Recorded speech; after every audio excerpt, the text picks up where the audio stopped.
네, 오늘 이 시간은 제6장 가정과 직장 사이 부분입니다. 우리가 가정이라고 하는 것의 소중성을 너무나도 잘 알지요. 또 우리가 가정을 잘 유지하고 이끌기 위해서는 또 경제력이 있어야 되겠죠. 그 경제력을 위해서는 직장 생활을 해야 됩니다. 그래서 가정과 직장, 또 일과 가정 이 두 가지를 어떻게 하면 잘 조화를 이룰 것인가, 또 어떻게 하면 이 두 마리 토끼를 놓치지 않고 다 잡을 수가 있겠는가, 이제 그런 내용입니다.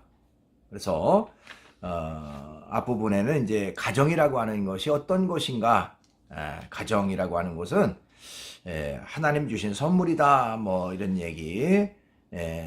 그래서 이제 가정의 중요성에 대한 여러 가지 내용들을 앞에 담고 있습니다. 그러면서 이제 두 번째 주제로는 변화하는 가정의 형태. 그래서 오늘날 현대 가정들이 어떤 그 변화의 과정을 가져왔는가 하는 것이죠. 가정의 형태도 변화돼서 맞벌이 가정이 점점 늘어가고 있다라든지, 또 그렇다면 전통적 가정에서 가사는 주부가 또 일은 남편이 뭐 했던 그런 어떤 정통적 가정이 아니라, 이제 맞벌이 가정에서 과연 이 가사 문제를 어떻게 해결할 것인가 하는 것이죠. 가사 분담 문제, 그것이 현실적 문제로 대두가 되는데, 어떻게 하면 지혜롭게 이 가사 분담을 잘 이루어서 일과 가정, 또 직장과 가정 이 두를 잘 조화를 이루면서 지킬 수 있겠는가 하는 것이죠. 이제 그런 내용들이 계속 이어집니다. 또한 이제 행복의 원천은 가정이다 하는 것이고요. 가정과 직장 균형 잡기. 그래서 우리가 어떤 태도를 가지고 어떤 마음 자세를 가지고 일을 해야 하는가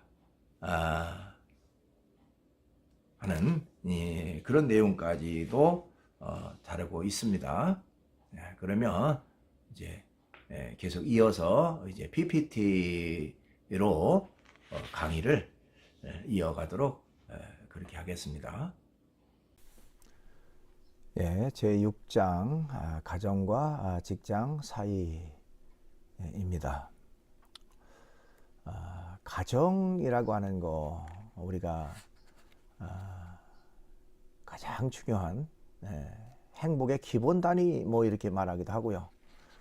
또 직장, 사람이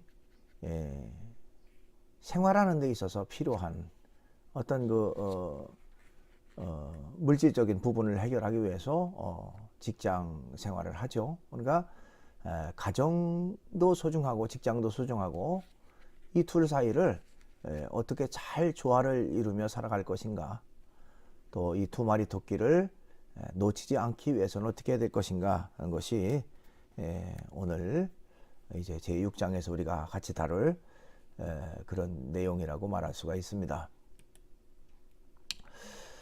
예, 여러분 교재 맨 앞부분에 거기 100쪽 그 윗쪽에 보니까요, 그 영화 하나가 이제 소개되어 있습니다.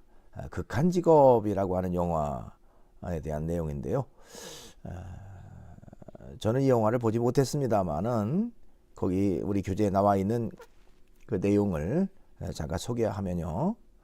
예, 이 영화는 1919년 1월 달에 개봉해서 1000만 관객을 달성했다고 그래요. 자, 이 극한 직업 영화의 그 줄거리는 마약 사범을 검거하고자 마약반 형사들이 24시간 감시를 위해서 범죄 조직이 아지트 앞에 있는 치킨집을 인수합니다. 그리고 거기에 이제 위장 창업을 하게 되는 것이죠. 근데 그 요원 가운데 절대 미각을 가지고 있었던 한 형사의 그 숨은 재능으로 인해서 그 치킨집이 일약 그 맛집으로 입소문이 나게 되고요. 엄청난 고객들이 몰리게 됩니다. 그래서 본래는 이제 그냥 위장 창업을 해서 그 범죄 조직들을 조사하고 있었는데 수사하고 있었는데 이렇게 그 치킨 장사가 너무 잘 되는 그런 일이 있었고요. 그래서 결국 형사와 치킨 장사라는 직업을 동시에 감당하게 되는 그런 에피소드를 코믹하게 그려낸 그런 영화라고 말할 수가 있습니다. 그래서 이제 아예 형사를 그만두고 치킨집을 하자. 뭐 형사 봉급일에 얼마 되지도 않으니까 차라리 치킨집을 해서 좀 돈이나 많이 벌자. 뭐 이런 얘기까지도 나왔다고 하는데요. 어쨌든 좀 재미있는 코믹한 그러면서도 뭔가를 생각하게 하는 그런 내용이라고 말할 수가 있습니다. 예, 자, 가정과 직장은 양립할 수 없는 것이 아니다. 그러니까 양립할 수 있다는 것이죠. 그 둘 다 놓칠 수가 없다는 거예요. 가정도 소중하고 직장도 소중하니까 그 둘 중에 하나를 놓치면 우리가 일상생활 속에서 너무너무 큰 어려움이 있기 때문에 가정도 소중하고 직장도 소중하고 그것을 양립하는 것이 중요하다 하는 것입니다. 자, 가정은 일터로 보내는 후방기지와 같다. 또 승리의 혜택을 누리는 곳이다. 그렇죠. 가정이라고 하는 것은 인간 생활의 기본 단위입니다. 사람이 세상에 태어나서 가장 첫 번째의 인간관계, 그것은 바로 부모와의 인간관계이고요. 가정이라고 하는 울타리이죠. 그래서 사람이 성장해서 이제 독립하기까지 가정이라고 하는 울타리는 가장 든든한 그런 후방기지와 같은 것이죠. 그렇기 때문에 가정 없이 직장 없고 직장 없이 가정도 존립하기 힘들다. 참 굉장히 의미 있는 그런 말이라고 말할 수 있어요. 가정도 소중하고 직장도 소중하다. 그래서 이 둘을 어떻게 잘 조화를 이루며 살아갈 것인가 하는 것입니다. 우리가 전에 한번 다뤘던 적이 있는 것 같은데요. 수신, 제가, 치국, 평천하 라는 말은 바로 이러한 가정과 직장의 지혜로운 병립에서 시작되는 것이다. 말 그대로 자신을 잘 수련하고 이어서 가정을 잘 아름다운 가정을 이루고 그래야만 비로소 나라를 잘 이끌 수 있고 온 천하를 평화롭게 할 수 있다. 뭐 이런 것은 가정이라고 하는 것의 소중함을 얘기하고 있다. 이렇게 말할 수도 있습니다. 예, 가정, 하나님이 주신 선물. 하나님이 최초로 제정하셨던 제도가 가정제도이다. 그렇죠? 흔히 그 가정은 하나님이 주신 제도라고 얘기를 합니다. 그래서 성경에 보면 뭐 우리 교재에는 그 하나님이 제정하신 제도가 세 개다. 그래서 가정과 정부와 교회다. 그런데 정부라고 하는 것은 인간에 의해서 만들어진 뭐 그런 요소가 크죠. 그런 면에서 조금 좀 수정돼야 될 부분이 있는 것 같고요. 가정과 교회라고 하는 것이 어떻게 보면 하나님이 제정해 놓으신 제도라고 말할 수도 있습니다. 특별히 교회라고 하는 것은 이제 예수 그리스도를 통해서 이제 내 교회를 세우리라 하는 뭐 그런 내용이 나와 있어서 이제 교회가 하나님이 지정하신 곳이다 이렇게 얘기를 하고요. 또 가정이라고 하는 것도 역시 하나님이 최초의 인간인 아담과 하와를 창조하시고 그들을 부부로 맺어주시고 가정이라고 하는 것을 이루게 하셨다. 그래서 가정이 출발됐다. 그래서 하나님이 제정하신 최초로 제정하신 제도 그 가정이다. 그만큼 그 가정은 소중한 것이다 라고 얘기를 합니다. 또한 가정은 하나님이 인간에게 주신 가장 귀한 선물이라고 말할 수도 있습니다. 그렇죠? 예로부터 가정은 사회와 국가의 기초로서 언제나 우선되어 왔다. 가정은 사회 윤리 교육의 시작이며 온상이나 모판과 같은 것이다. 그렇죠? 모든 것은 가정으로부터 출발합니다. 그렇죠? 원만한 가정, 아름다운 가정, 그것을 통해서 좋은 인재가 만들어지고 그리고 이제 나라를 위해서 또 세계를 위해서 일할 수 있는 그런 인물이 되어지는 것이죠. 그러니까 가정이라고 하는 것은 윤리교육의 출발점이다. 또 온상과 모판과 같은 곳이다. 뭐 이렇게 말할 수가 있습니다. 가정의 주춧돌, 가정 경제입니다. 자, 가정을 잘 영위해 나가기 위해서는 가정 경제가 올바르게 유지돼야 된다. 현실적인 문제죠. 경제적 측면. 그러니까 돈이 있어야 생활을 하고요. 그렇죠? 가정 자체가 유지되고 또 이끌어져 가기 위해서는 경제라고 하는 것이 반드시 그 충족이 돼야 되는 것이죠. 그런 면에서 가정의 주춧돌과 같은 것이 바로 가정 경제다 하는 것입니다. 자, 일을 하고 직업을 가진다는 것은 하나님이 최초로 세우신 기관인 가정을 바로 세우기 위함이다. 그러니까 가정이라고 하는 것을 잘 유지하고 이끌어가기 위해서 일을 하는 것이고 또 직업을 갖는 것이다. 그러니까 일과 가정이라고 하는 것은 불가분의 그런 관계라고 하는 것이죠. 뗄래야 뗄 수 없는 하나의 덩어리로 생각해야 된다 하는 것입니다. 가정을 잘 꾸려감에 있어서 재물 없이는 불가능합니다. 그렇죠. 기본적인 그러니까 그것이 많고 적음의 차이는 물론 있을 수 있겠지만 기본적으로 어떤 경제라고 하는 물질이라고 하는 것이 없다면 가정 자체가 유지되고 또 그것을 이끌어갈 수 있는 그런 상황이 되지 못한다는 것이죠.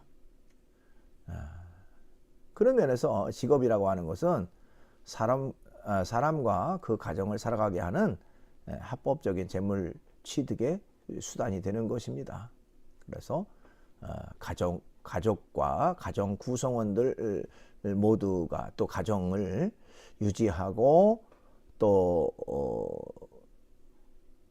생존을 위해서 기본적으로 필요한 것이 바로 직업이고 또 일이다 이렇게 말할 수가 있습니다.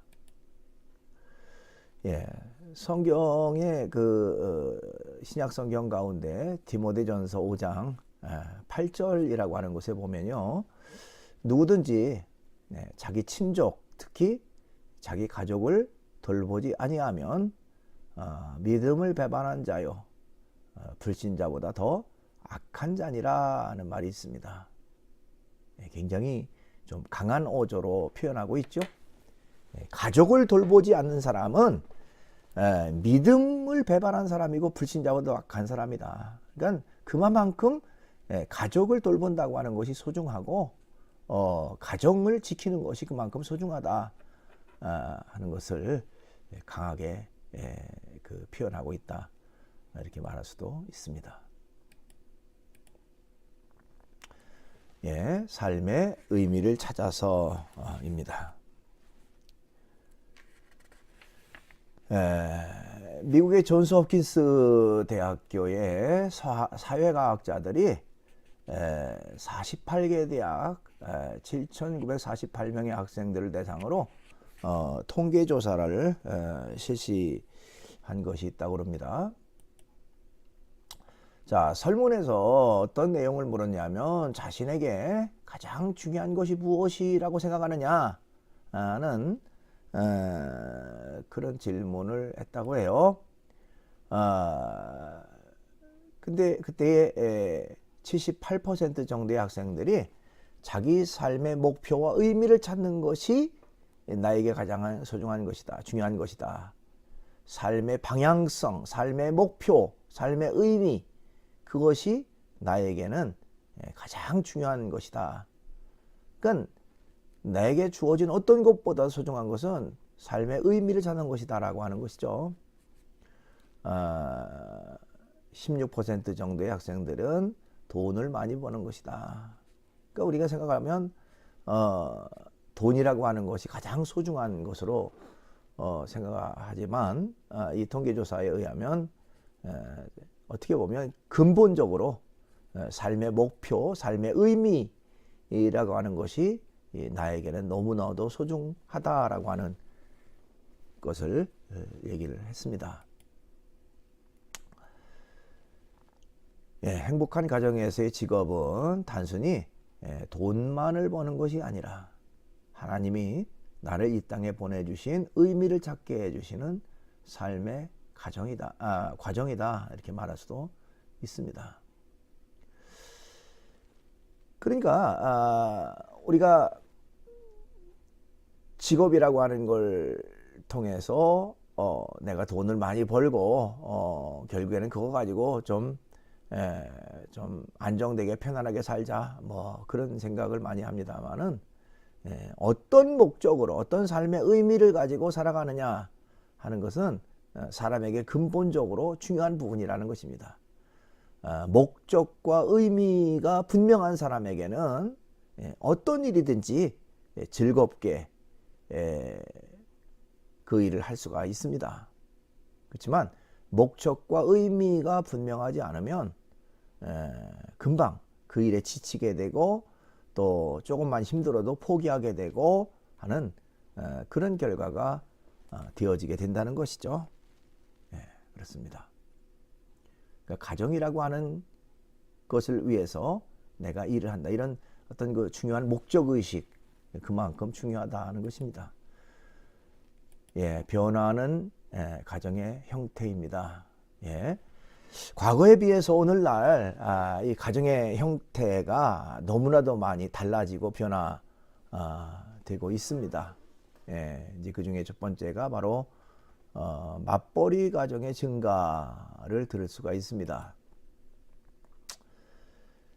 전통적인 가정의 형태는 가장이 직업을 가지고 돈을 벌어오면 그 수입으로 배우자가 가정 살림을 이끌어가는 그런 방식이었다. 그렇죠. 이제까지 전통적 가정의 그런 어떤 모습은 가장 그것도 이제 남편이 주로 그 직장생활, 사회생활, 직장생활을 해서 돈을 벌어오면 이제 아내가 그걸 가지고 이제 가정 살림을 이끌어가는 그것이 전통적 가정의 형태였습니다.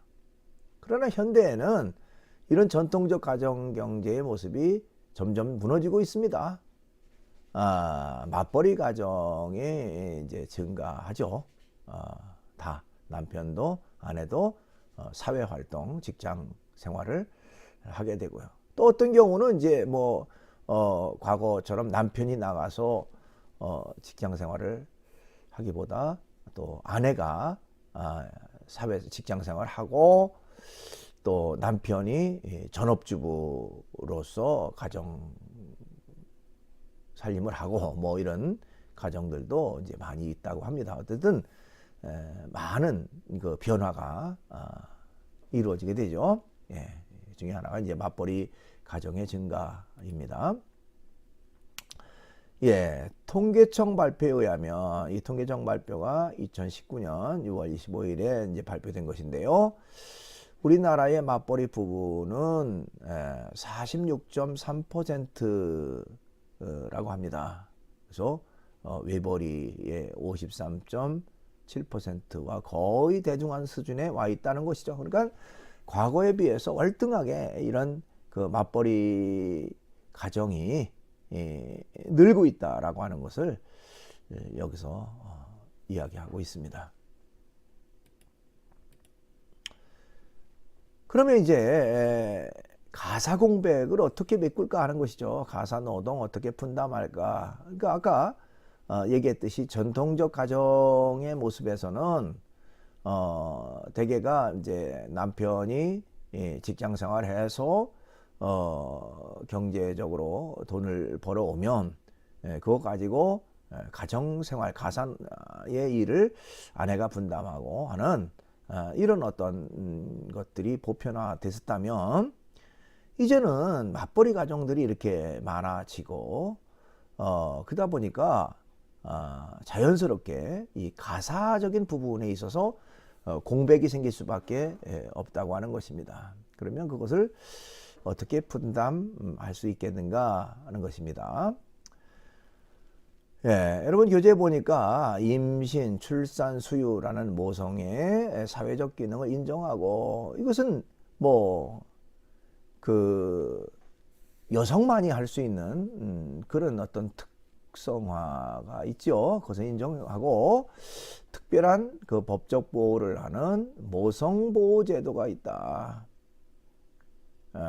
또 산전 산후휴가와 육아휴직, 수유기간, 또 생리휴가 등이 그것인데 여성에게는 정당한 모성보호를 받을 사회적 권리가 있다. 그래서 여성들은 임신과 출산과 수유라고 하는 이 사회적 모성의 사회적 기능 그것을 철저히 보호받기 위해서 보장받기 위해서 이런 그 휴가제도, 휴직제도 같은 것들이 이제 보장이 돼 있는 모성보호제도라는 것을 잘 활용 하면 좋겠다는 것이죠. 자, 개별 가정에서 가사노동을 구성원들이 어떻게 분담할 것인가.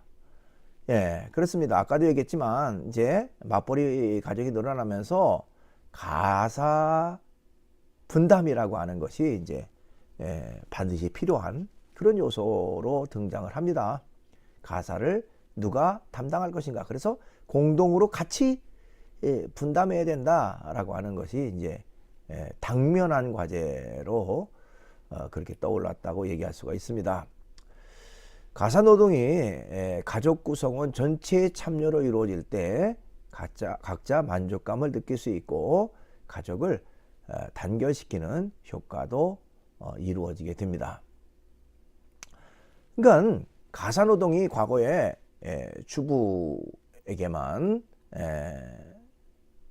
그 어떤 전적으로 부담하도록 담당하도록 그렇게 이루어졌다면 이제 시대가 달라지고 또 상황이 바뀌었으니까 가족 구성원 전체가 참여하는 것이 중요하다는 겁니다. 또 가족 구성원 전체가 같이 참여함을 통해서요 각자에게 만족감이 주어지고 가족이 하나 되는 그런 아름다운 효과가 이루어집니다.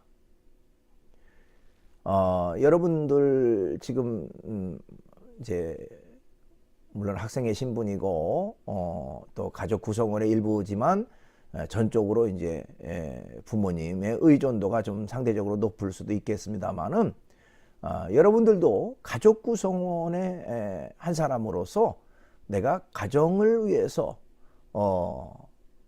가사를 분담하는 그 일에 적극적으로 참여하는 것이 참 중요합니다. 여러분들 중에 아직도 자기 방 청소라든지 뭐 정리하는 것까지도 자기 스스로 하지 못하는 그런 사람들이 많이 있을 수도 있어요. 자, 가깝게는 자기 방부터라도 쓸고 닦고 정리하고 하는 것은 또 어떻게 보면 가정 전체를 위해서 하는 일일 수도 있고요. 또 뭐 밥을 한다든지 설거지를 한다든지 빨래를 한다든지 기타 여러 가지 그 가사 노동의 일부분을 같이 담당함으로써 뭔가 가정을 위해서 내가 일했다라고 하는 그런 만족감, 또 서로 이렇게 하나됨의 그런 어떤 아름다운 모습을 얻을 수가 있습니다. 그런 면에서 가사 노동은 온 가족 구성원들이 공동으로 적극적으로 함께 참여하는 것이 원칙이 되어야 된다는 것이죠. 자, 주부도요, 자신이 전적으로 가사를 담당해야 된다는 그런 생각을 버리고, 그러니까 이제까지 이 가정주부에 의해서 모든 것이 이루어졌어요. 그래서 요즘도 맞벌이 부부 가운데 특별히 어머니들이 직장 생활도 하고 직장에 갔다 와서 또 다시 이제 밥도 하고 반찬도 만들고 또 가정일, 가사일 하고 전담하는 그런 이중삼중의 그 고충을 겪게 된다는 것이죠. 그것은 어떻게 보면 형평성에서도 어긋나고 그것은 바람직하지 못하다. 그래서 주부 자신도 이제 생각의 전환을 바꿔야 돼요. 내가 해야 될 일이다라고 하는 생각 버리고 가사 분담을 좀 이제 가족 구성원들이 같이 할 수 있도록 이렇게 이끄는 것도 중요하다. 그래서 가족들을 동기화시키고 가사를 분담시킴으로써 가사 참여의 기회와 보람을 느끼도록 만드는 것이 중요하다는 것입니다. 그러니까 가사 노동은 어떤 한 사람, 특별히 가정주부의 한 사람의 역할이 아니라 모두의 역할이고 모두가 해야 할 일이다라고 하는 그런 어떤 그 책임의식을 가져야 된다, 이렇게 말할 수가 있습니다. 자녀 간의 변화입니다. 자녀 간에서도 굉장히 많이 달라지고 있다는 것이죠. 지난 시간에도 얘기한 적이 있는 것 같습니다만은 이 딩크족이라고 하는 사람들이 있습니다. 더블 인컴, 노 키즈.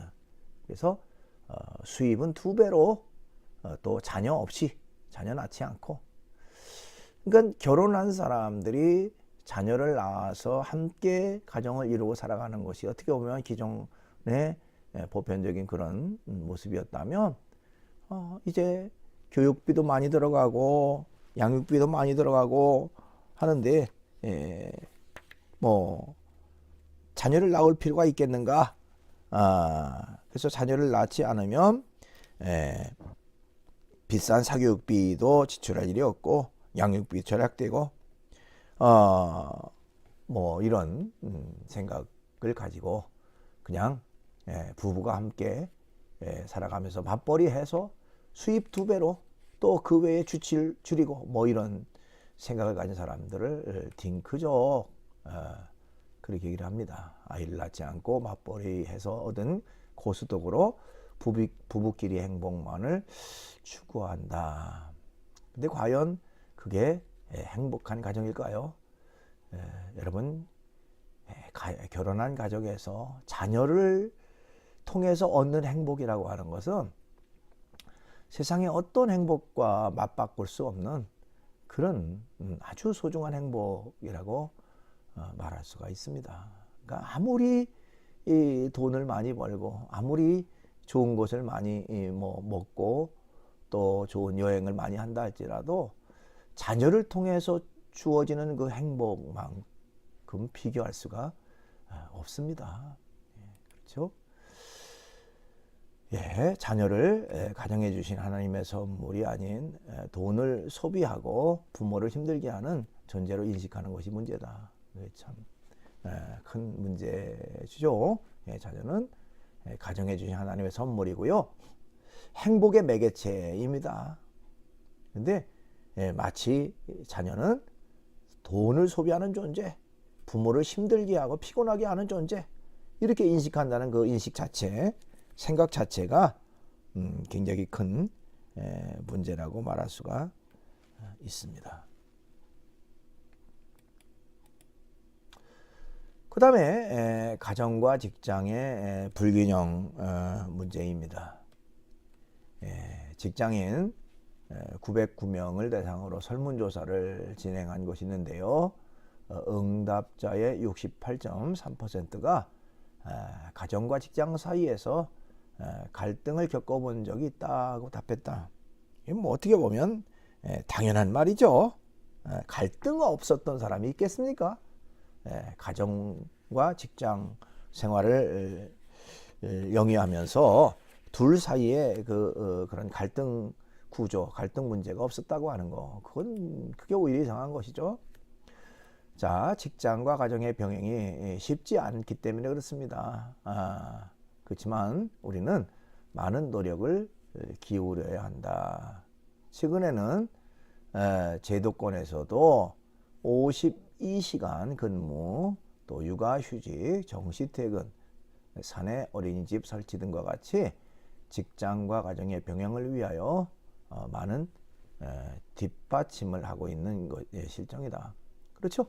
그러니까 주 52시간 근무 이런 것들이 여러 가지 물론 뭐 이유가 있겠습니다만은 그 중에 하나는 이제 그 가정 생활 가족과 같이 보내는 시간들을 많이 갖게 하기 위한 그런 의미도 그 속에 포함되어 있다라고 말할 수가 있습니다.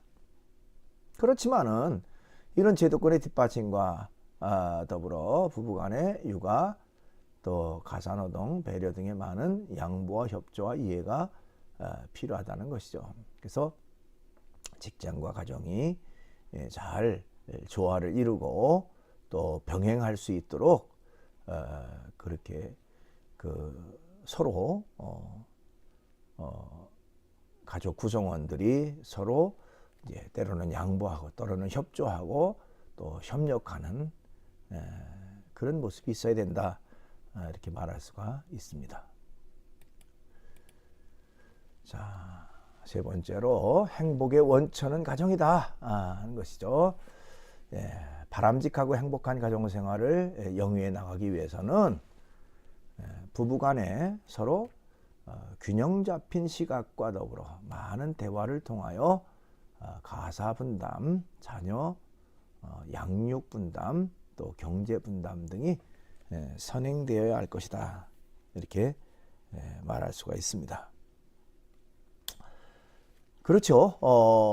분담이라고 하는 것이 참 중요합니다. 가정은 함께 더불어 살아가는 것이죠. 그렇죠. 가족 구성원끼리, 특별히 부부끼리 서로가 균형 잡힌 시각이 필요하죠. 또 때로는 많은 대화. 그러니까 여러분들 중에 대다수의 학생들은 이제 결혼 전이겠습니다만은 여러분들이 5년 내지 길어야 많아야 10년 이내에는 다 결혼하고 가정을 이루고 하겠습니다만은 좀 대화가 점점 없어진다는 말들을 많이 해요. 그래서 여러분들은 이제 결혼하고 가정을 이루면 좀 티타임을 좀 많이 갖고 서로 대화하고 서로 허심탄회하게 속마음을 털어놓을 수 있는 그런 시간들을 좀 많이 가지면 좋겠다는 생각을 가지고 있습니다. 그래서 사실 사람과 사람의 갈등이라고 하는 것이요, 거창하고 큰 거로부터 출발하는 것은 거의 많지 않습니다. 대개가 사소한 것부터 출발이 되는 경우가 많아요. 그것은 또한 소통의 부재에서 오는 겁니다. 서로 대화가 없이 일방적으로 자기 생각을 하고 또 상대방에 대한 선입견을 가지고 이렇게 하다 보니까 상대방과 대화가 없으니까 상대방의 그 속마음을 알 수가 없고요. 자기가 일방적으로 상대방을 해석하고 행동하는, 그러다 보니까 서로에 대한 그 갈등만 더 심화시키는 그런 결과가 되기도 한다는 것입니다. 그런 면에서 많은 대화를 통해서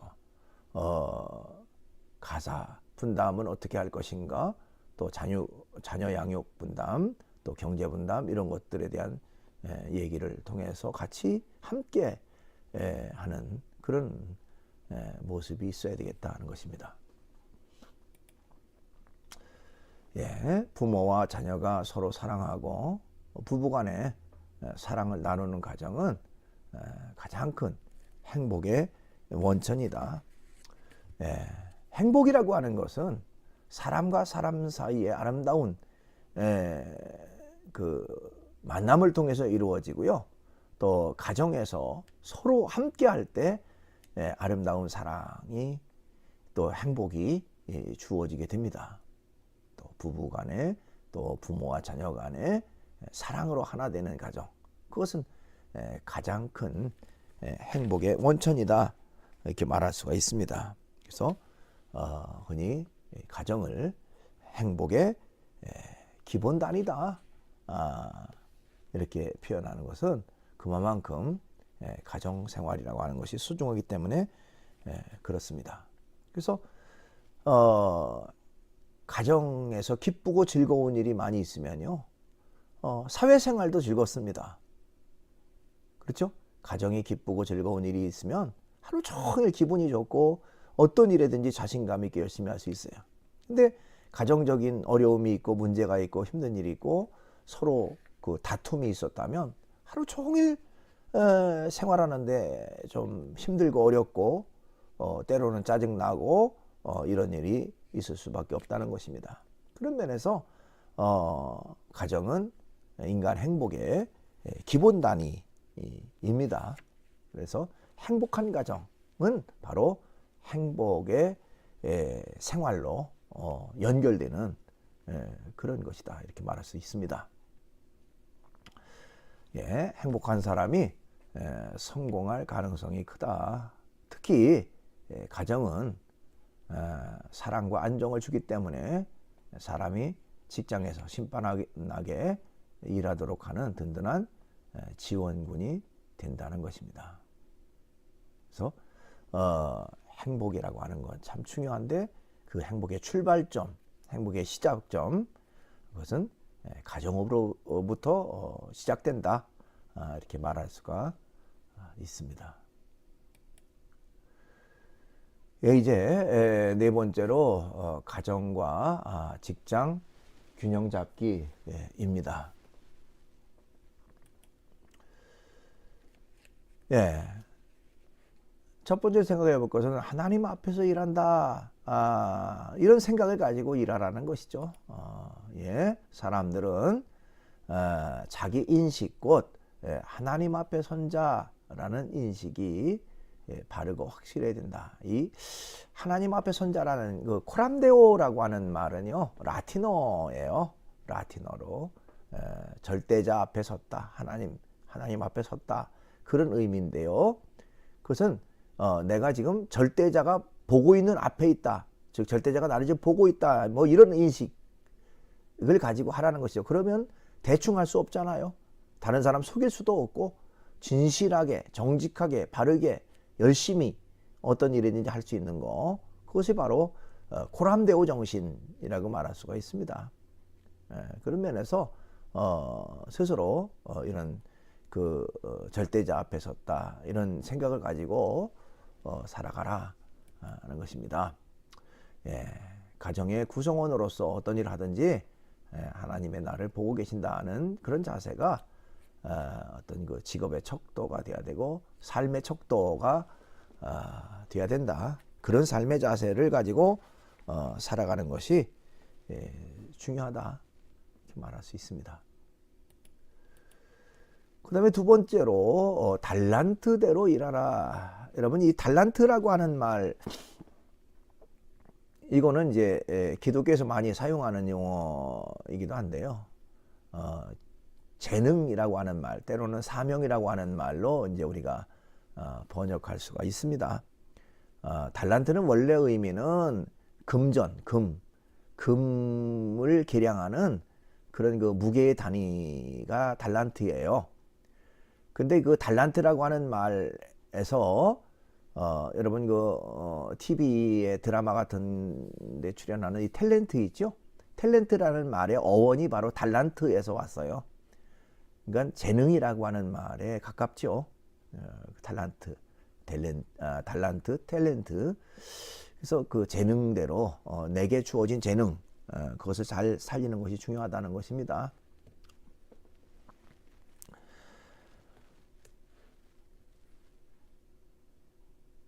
예, 그 칼빈이라고 하는 사람, 여러분 그 이름은 좀 많이 들어봤죠? 존 칼빈, 1509년에서 1564년에 살았던 사람. 기독교 개신교의 어떤 그 종교 개혁을 이뤘던 한 분이라고 말할 수도 있는데요. 그 사람은 그의 저서 기독교 강요라고 하는 곳에서요, 어떤 직종에 부름받은 사람이든 그 한계를 넘어서려고 하지 말라, 이런 얘기를 했습니다. 즉 하나님이 주신 자신의 달란트에 충실하라. 그러니까 자신의 그 역할, 자신의 사명, 자신의 그 자리를 잘 지킬 줄 아는, 또 자신의 주어진 일에서 최선을 다하는 그런 삶의 자세가 필요하다 하는 것입니다. 달란트, 또 재능, 사람에게 때때로는 그 재능이라고 하는 것이 이제 각자 다르게 주어진 경우가 있습니다. 때로는 우리가 그 원치 않는 어떤 일로 인해서 내가 다른 일을 할 수밖에 없었는데 결국 그 일이 나의 천직이 되고 나에게 가장 적합한 일이 되는 경우도 있습니다. 여러분 교재 거기 112쪽 그 맨 윗부분에 잠깐 그 내용을 잠깐 보면요, 그 하나의 그 예화가 되어 있는데, 한 여고생이 있었습니다. 화학을 좋아하던 그 여학생은 고등학교에 화학반에 들어가 화학 실험을 자주 했는데요. 어느 날 화학 실험을 하다가 기구가 땅에 떨어져 줍는 순간 화학 물질이 폭발하면서 여학생은 왼쪽 팔과 옆구리에 심한 화상을 입게 됐다고 그래요. 당시 고2였던 그 여학생은 병원에 입원하여 화상 치료를 받으면서 그 화상당한 사람들의 그 고충을 알게 됩니다. 우리가 뭐 동병상련 이런 얘기를 가끔 쓰죠. 같은 처지에 놓이니까 그 사람들이 이해하고 그 사람들이 눈에 들어오더라는 거죠. 그렇게 해서 화상 치료를 받으면서 그 화상당한 사람들의 고통을 알게 됐고요. 자신이 입원해 있던 3개월 동안 장차 내가 피부과 의사가 되어서 화상으로 고통당하는 사람들 도와줘야 되겠다 하는 자신의 그 달란트, 자신의 어떤 그 사명, 그것을 발견하게 됩니다. 동시에 그 부모는 그런 결정을 한 딸을 자랑스럽게 여기고 적극 후원했다. 그러니까 그 사람에게 있어서 자신의 어떤 사명을 발견한다는 것은 우연찮게 이렇게 이루어질 수도 있고요. 때로는 어떤 사건이 결과적으로 자신의 진로를 바꿔놓는 그런 결과가 되기도 합니다. 그러니까 중요한 것은 자신에게 맞는 일, 자신이 사명으로 여길 그런 일을 찾는다고 하는 것이 중요한 일이고요. 그것을 발견하고 그 일에 자신의 일에 충실하는 것, 그것이 중요한 것이죠. 하나님은 이 세상을 유지하는 일에 다방면의 달란트를 가진 사람들을 도구로 쓰신다. 그렇죠. 여러분 뭐 한번 우리 주변을 한번 둘러보세요. 다양한 직종에 다양한 사람들이 일해서 서로가 서로에게 도움을 주고 살아가고 있습니다. 그렇죠? 농사 일을 해서 열심히 논밭에가 일을 해서 땀 흘려 곡식을 수확하고 그렇게 해야 다른 사람들에게 그것이 양식이 되어지는 것이죠. 그런 분들이 없다면 우리가 어떻게 그 매일매일 먹는 그 밥을 먹을 수 있겠습니까? 또 공장에서 옷을 만드는 분들도 열심히 그 일을 해서 결국 그분들의 수고를 통해서 우리가 그 입는 일, 또 옷을 입고 하는 일, 뭐 생활하는 모든 것들이 다 생필품 모든 것들 다 다른 사람들의 수고와 노력을 통해서 우리가 공유하는 것이죠.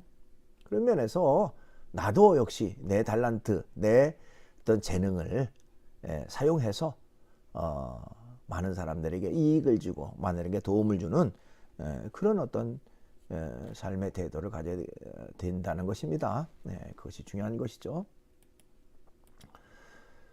그 다음에 이제 늘 긍정적인 마음으로 살아가자, 또 긍정적인 마음으로 일을 하자 하는 것입니다. 자, 일의 보람은 나의 노력과 땀을 통하여 다른 사람들이 혜택을 누리고 만족해하면서 행복해하는 것을 볼 때 생겨나고 덩달아 직업의 만족도까지 높아지게 됩니다. 그렇죠? 내가 노력해서 내가 일을 해서 다른 사람에게 뭔가 큰 유익이 되고 기쁨이 되고 또 즐거움이 됐다면 결국 나 자신의 즐거움으로도 다가오게 되고 나의 그 행복으로도 다가오게 되는 것입니다. 그 때문에 어떤 일을 하든지 그 일 자체, 즉 힘들다 피곤하다 그것보다는 내가 이 일을 함으로써 다른 사람들에게 어떤 편리함을 주고 어떤 생활에 좀 필요를 채워준다 뭐 이런 생각을 가지고 일을 한다면 더 그 피곤함도 덜하고 또 일의 의미도 찾을 수 있고 일의 보람도 찾을 수 있다, 이렇게 생각할 수가 있습니다. 요즘 취업하기가 참 힘들다고 하는 얘기를 많이 합니다만은 소위 3D 업종에서는 일할 사람을 구하기가 너무 힘들다 하는 그런 말들을 많이 합니다. 누구나 힘들고 또 위험하고 또 더러운 뭐 그런 일들은 하지 않으려고 하고 쉽고 편하고 뭔가 좀 많은 사람으로부터 좀 높임받는 그런 일들만 하려고 하는 그런 생각으로 가득 차 있지는 않은지 한번 돌아볼 필요가 있습니다. 더군다나 어떤 사람들은요, 취업할 생각도 없다, 또 학교도 다니고 싶지 않다, 그렇다고 해서 직업훈련도 받고 싶지 않다, 그냥 이대로 편하게 살고 싶다, 뭐 이런 생각을 하는 사람들이 점점 늘어가고 있다고 하는 것입니다. 일을 하려고 하는 의지가 아예 없거나 또 적성에 맞지 않는다는 이유로 또는 자기의 능력에 비해서 눈높이가 너무 높은 탓에 자발적이거나 비자발적으로 취업을 포기한 그런 무업 상태의 사람들이 15살부터 34살까지의 사람들이 무려 100만 명 정도가 된다는 그런 통계를 봅니다. 참 안타까운 일이 아닐 수가 없죠. 여러분 교재에 거기 그 113쪽 중간 부분에 보니까요, 그 EBS 극한 직업이라고 하는 프로그램에 출연했던 전철 전기 수리 기사의 고백이 나옵니다. 그분이 주로 작업하는 것은 전철이 운행되는 동안에는 뭐 할 수가 없죠. 운행을 멈춰야 되기 때문에 매일 밤 12시부터 새벽 4시 사이에 작업을 해야 한다고 그래요. 그러니까 낮에가 아니라 그 한밤중 사람들이 잠잘 때 나와서 이제 일을 해야 되는 상황이죠. 얼마나 힘들고 어렵겠습니까? 그렇지만 그분이 하는 얘기는 힘들지만 일할 곳이 있어서 좋다, 감사하다. 내가 이 일을 하는 것은 다른 사람이 잠든 시간에 내가 수리한 전기로 인하여 승객들이 안전하게 전철을 탈 수 있다는 보람에서다. 그러니까 그걸 생각하고 내가 지금 피곤하고 힘들지만 내가 열심히 잘 수리하고 또 고장난 곳이 없는가 잘 돌봄을 해서 안전하게 전철이 운행되고 많은 사람들이 이것을 이용하는 그 자체만으로 보람을 얻게 된다는 것입니다. 그러니까 일의 보람이라고 하는 것은 단순히 직업을 가지고 돈을 벌고 월급을 받는 것에서 나오는 것만이 아니다 하는 것이죠. 나의 노력과 땀을 통해서 다른 사람이 혜택을 누리고 만족해하면서 행복해하는 것을 볼 때 비로소 보람이 생겨나고 또 덩달아서 직업의 만족도 까지 높아지는 그런 결과가 되어진다고 하는 것입니다. 결국에는 무슨 일을 하든지 긍정적인 마음이 중요하죠. 긍정적인 마음이 결국 힘들고 어려운 일까지도 기꺼이 하게 하는 하나의 그 원동력이 되어진다. 이렇게 말할 수가 있습니다. 그래서 오늘은 이제